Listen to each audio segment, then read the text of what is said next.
বিয়ের পর কেটেছে এক যুগ, 14 বছরের কন্যাও রয়েছে এক ছেলেও। তারপরেও বিবাহ বহির্ভূত সম্পর্ক রেখেছিলেন সাইমা বিবি। আর সেই সম্পর্ক জিইয়ে রাখতে নিজের স্বামীকেও শেষ করতে ছাড়েননি সাইমা। অভিযোগ এটাই। আর দুদিন ধরে মালিককে পাহারা দিল পোষ্য। কি ঘটেছে বলুন তো? একটা পরকীয়া সম্পর্ক, আর সেই ঘটনাকে কেন্দ্র করেই এই পুরো বিষয়টা ঘটেছে। বিয়ের পর এক যুগ কেটেছে, 14 বছরের মেয়ে রয়েছে, একটা ছেলে রয়েছে। তারপরেও বিবাহ বহির্ভূত সম্পর্ক রেখেছিলেন সাইমা বিবি।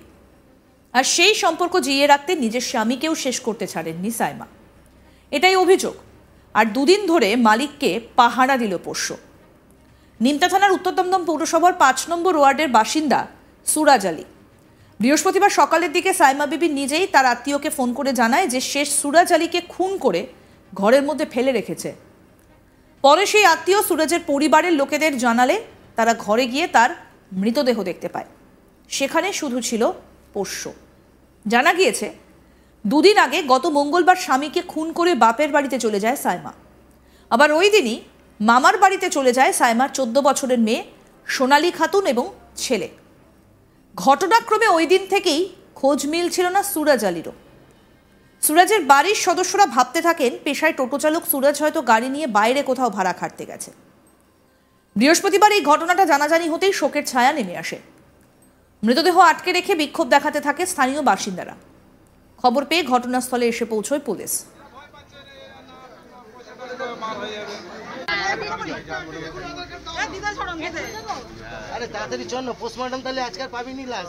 স্থানীয় মানুষদের বুঝিয়ে অবশেষে ঘটনাস্থল থেকে মৃতদেহ উদ্ধার করা হয়। এর কিছু পরে নিমতা থানায় আত্মসমর্পণ করে অভিযুক্ত সাইমা বিবি। কেন তিনি নৃশংসভাবে স্বামীকে খুন করলেন, আদৌ তিনি খুন করেছেন কিনা, পুরো বিষয়টা জানার চেষ্টা করছে পুলিশ।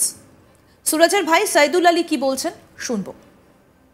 আজকে সকালবেলা কাজে বেরিয়েছি, তা আমারই এক মামাতো ভাই ফোন করে বলছে কি নিমতা থানার সামনে আয়, একটা ঘটনা ঘটে গেছে, নিমতা থানার সামনে আয়। আমি বলছি কেন যাব নিমতা থানার সামনে, কি হয়েছে? বলছে তোমাদের বাড়িতে খুব বিপদ। এবার আমি বলছি বিপদ কই, আমি তো এক্ষুনি বাড়ির থেকে আসলাম, সেরকম কিছু দেখলাম না তো। বলছে যে তোমার ভাবি এরকম তোমার ভাইরে ঘরে ফেলে রেখে চলে গেছে, তা তোমার ভাবিরে নিয়ে এই তোমার ভাবি পালিয়ে বেড়াচ্ছে কদিন ধরে, তোমরা সবাই থানায় আসো। হ্যাঁ, এবার আমি তখন আমার ওয়াইফকে ফোন করেছিল, আমার মামাতো ভাই। আপনার মামাতো ভাই জানলো কি করে? ওদের বাড়িতেই গিয়েছিল ওর বউ ফার্স্টে। আচ্ছা, হ্যাঁ, গিয়ে এবারে আজকে স্বীকার করেছে। হ্যাঁ, আজকে সকালে ফোন করে আমারে বলছে আমার মামাতো ভাই যে শিগগিরই থানার সামনে আসে। আমি বলি থানার সামনে যাবো না, আমি তড়িঘড়ি কোম্পানিতে বলে আসলাম ম্যানেজারকে যে আমি আজকে কাজ করব না, আমার বাড়িতে এরকম একটা বিপদ বলে আমি তড়িঘড়ি আসছি। এসে বাড়িতে দেখছি এই অবস্থার লোক। আপনার বড় ভাইয়ের নাম কি? মেজো ভাইয়ের নাম সুরজ আলী। সুরজ আলী। আর ভাবির নাম? ওর নাম সাইমা বিবি। উনি কতদিন ধরে এই বাড়িতে নেই? কবে চলে গেছে? মঙ্গলবার দিন চলে গেছে। গত সপ্তাহের মঙ্গলবার চলে গেছে। হ্যাঁ, এই সপ্তাহে মঙ্গলবার চলে গেছে। হ্যাঁ, তারপরে ওই ভাবি ফোন করে মানে সবাইকে বলেছে যে হ্যাঁ, আমার মামাতো ভাইরা সব ফোন করে বলছে যে ওরা এরকম স্বীকার করেছে। হ্যাঁ, থানায় যাব। তা আমি থানায় না এসে বাড়িতে এসেছি, এসে দেখছি আমার বাড়িতে সব লোকজন সব ভর্তি। এই ঘটনায় 14 বছরের মেয়ে সোনালী খাতুন এবং ছেলের বিরুদ্ধেও সন্দেহ দানা বাঁধছে। ইতিমধ্যে নিহত সুরাজের ছেলেকেও গ্রেফতার করেছে পুলিশ। কি বলছেন সোনালী, সুরাজ আলীর মেয়ে, শুনবো। যে এমন বাবাকে মেরে দিয়ে মা অন্য জায়গায় চলে গিয়েছে। কে খবরটা দিয়েছিল? মামাতো ভাইদের কাছে মা ফোন করে দিয়েছে। তুমি কবে থেকে ছিলে না বাড়িতে? আমরা এই মঙ্গলবারে গিয়েছিলাম। আচ্ছা, তুমি বাড়িতে এসে কি দেখলে? বাড়িতে এসে দেখলাম এমন লোক জড়ো হয়ে আছে, বাবা আর নেই, মারা গিয়েছে। সুরাজের আত্মীয় তাসলিমা বিবি কি বলছেন শুনবো। ফোন করেছিল, ফোন করে বললো যে এরকম ভাইকে বলো থানায় আসতে। তা আমি কী হয়েছে সেটা আমাকে আগে বলো। বলছে না তুমি থানায় আসতে বলো না, আমি না ডিটেলস তুমি বলো। তারপর আমার ভাসুরের কাছে আমাকে বলো, তো আমার ভাসুরের নাম্বার দিতে। আমি ওকে নাম্বার দিলাম, দিয়ে বলছে কি আমাকে ভাসুর ফোন করে বললো যে এরকম ওকে মেরে বউ ঘরে মেরে ফেলে রেখে গেছি। এবারে তারপরে এবার ঘর সবাই খুলে। ভাসুরের কি নাম? ওই সুরজ আলী। আর যে ভাসুর ফোন করেছে তার নাম মিলন আলী। এবারে ও দরজা খুলে দেখা হলো যে হ্যাঁ খাটের ওপরে পড়ে আছে, আর কি তা আপনার ভাসুরের বউয়ের নাম কি? আসলে বউর নাম ওই সাইমা বিবি। সাইমা বিবি। হ্যাঁ। উনি মেরেছে? উনিই মেরেছে, মেরে নিজে নিজেই সারেন্ডার হয়েছে থানায় গিয়ে যে আমি কেন আমার মারলো? তা ওটা আমরা সেটা বলতে পারবো না, ছেলেও তদন্ত মনে করে, হয় হ্যাঁ জড়িত আছে। হতে পারে, কিন্তু কি হয়েছিল স্বামী স্ত্রীর মধ্যে আমরা সেটা কিটা বলতে পারবো না। ছেলের মুখে ওর বয়ান শুনলে পরে জানা যাবে যে কিছু থেকে কি হয়েছিল। ছেলে মেয়ে কেউ ছিল না, এটা এইটুকানি গ্যারান্টি। ঘরের বাইরের দিক দিয়ে তালা মারা ছিল? হ্যাঁ, ঘরের এই দিকে তালা মারা ছিল, ভিতর আমাদের দিকে দরজাটা ওইটা দরজা দেওয়া ছিল, এই বাইরে পিঠটা তালা মারা ছিল। সুরজের মা জাহানারা বিবি জানান, বিয়ের পরেও তার বৌমার সঙ্গে অন্য কারোর ভালোবাসার সম্পর্ক ছিল। তাদের নিজেদের সংসারে অশান্তি লেগেই থাকতো। ঘরের মধ্যে থেকে সাইমার স্বামী সুরাজ আলীর মৃতদেহ উদ্ধারের পর এই সন্দেহই গাঢ় হচ্ছে। এই অস্বাভাবিক মৃত্যুর ঘটনায় সাইমার ছেলে মেয়েও সন্দেহের তালিকায় রয়েছে। আমাদের প্রতিনিধি দীপক দেবনাথ কি প্রতিবেদন তুলে ধরলেন, শুনবো।